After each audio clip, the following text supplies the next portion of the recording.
In elementary school, my parents sent me to an after-school program for bad kids. It was actually a roller rink called Jelly Beans, but kids who had been to juvie were also bussed there. But I wasn't a bad kid, I was a great kid. I was in AIG, I was the president of Battle of the Books, I was the fastest mile runner, but my parents were going back to school as adults and Jelly Beans was really cheap.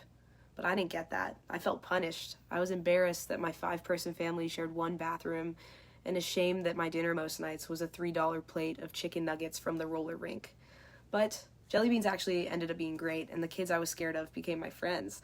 They taught me curse words and rollerblading tricks, which I got really good at, and when we went to their trailers for playdates and I saw their empty fridges, I realized my parents weren't letting me down. They were doing their best to give me a great life, and I was actually really, really lucky.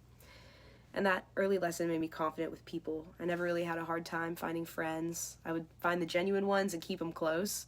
By high school, both my parents had their degrees, and I worked hard to make them proud. I said yes to every opportunity. I was president of German Club and Envirothon. I passed every AP exam. I got my first job at 15 at a retirement home. And then the next year, started making really good money cleaning Airbnbs at the beach, which I still do every summer. But I also had to learn balance. Around then, I was cycling through hobbies like woodwork, leatherwork, guitar, surfing, making surfboards, skating, scuba, etc. And I was having a great time, but it also made me realize I didn't want to specialize.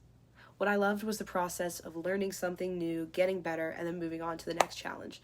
So one day, my neighbor gave me a book about entrepreneurship, and it clicked. That's exactly what entrepreneurs do. So I set my goal to study business at the best business school with in-state tuition, and here I am at UNC. Of course, it hasn't been a straight line. Freshman year, I threatened dropping out over fall break. I felt stuck in busy work, like I was back in high school, not able to take the classes I applied to college for.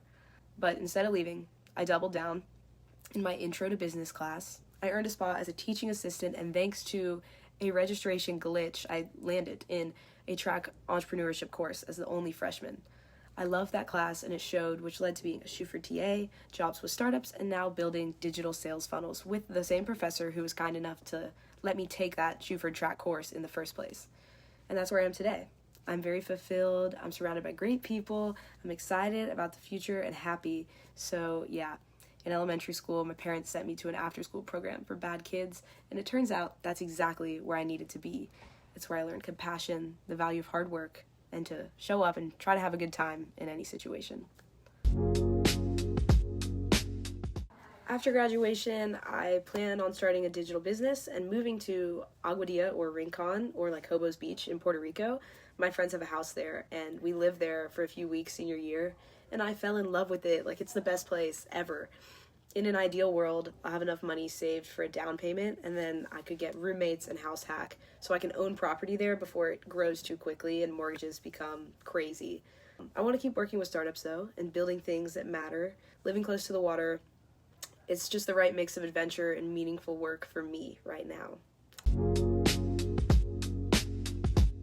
If that doesn't work out, which it's very possible it won't, I'll pivot and I'll take money I've saved to take a gap year instead of spending it on a mortgage. That way I can travel and keep trying new things and probably still work on a digital startup. My dad actually dropped out of college to become an underwater clown in Cabo San Lucas, and he's always telling me that I need to go get adventure out of my system and let off some steam, so I think he's probably right, and I will maybe take a gap year.